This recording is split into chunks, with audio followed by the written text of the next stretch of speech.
I'm on page 137 of your Osborne book, Spreadsheet Functions. Exercise 3, we're going to look at using VLOOKUP. In order for us to be able to do this exercise, we're going to need T4 inventory. When you've opened up T4 inventory, we're going to basically change it to T4 exercise 3. So make sure you open up T4 inventory and save it as T4 exercise 3.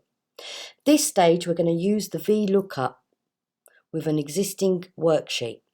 If you enter a formula and the cell displays hashtag NA, this means that the value you're trying to find does not exist in the data range in which you're searching. So you'll need to go and check your formula thoroughly to find where you went wrong.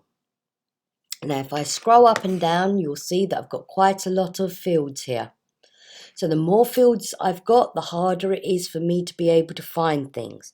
And the VLOOKUP is brilliant as it does it for you. We're going to insert a row between 2 and 3. So I'm going to click on 3 and I'm going to right click and insert. In A3, I want to type product with a question mark. In C3, I'm going to type bin. In E3, I'm going to type price. In B3, I want to type FR4. In D3, I want to enter a formula to find out the bin for FR4. Well, to do that, we're going to need the VLOOKUP. So I'm going to click on the drop down of the auto sum, more functions. If you've got it in your most recently used, click on it. If not, type it in and search for it. Now you'll see that the VLOOKUP is broken down into 4 parts. The first part is what are you looking for? The second part is the data array. The third part is basically what column is it in? And then the fourth part, you could only put in true or false. False means you want to find the exact figure or outcome, where true means find me something close to. So if we look here, I'm looking for FR4. My table array will be from A5 all the way to C51.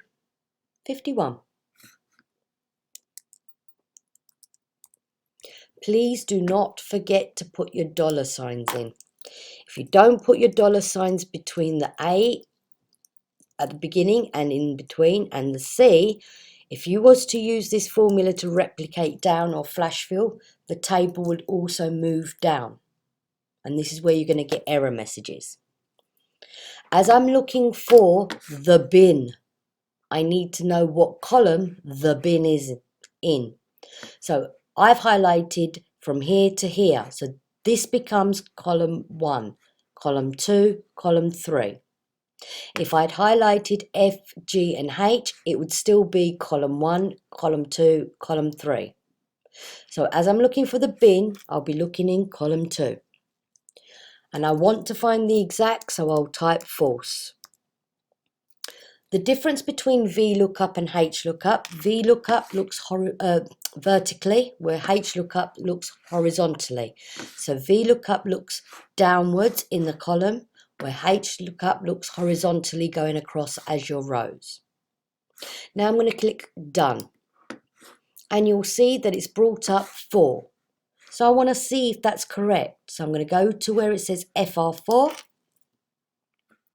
It is there and it's showing me 4, which means that my formula here is absolutely correct. I now want to enter a formula in F3 exactly the same, but I want to find the price. So I'm going to go back to auto sum, drop down to more functions, select my VLOOKUP. What am I looking for? Well, I'm looking for FR4 still. Where's my table array? So I'm going to select A5 to C51, if I remember rightly. I'm just going to quickly check. It is indeed.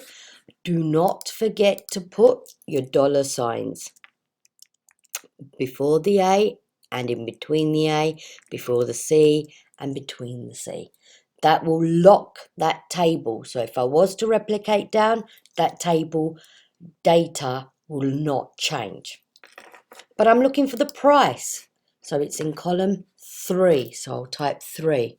And as I'm looking for the exact, I will type false. When you're done, click done. And we'll check, is it 7? It is indeed 7. I need to format F3, so it's currency in 2 decimal places. So I'm going to right click, format cells, currency, 2 decimal places, click OK. Save your workbook, keeping the same name, and this stage is now complete.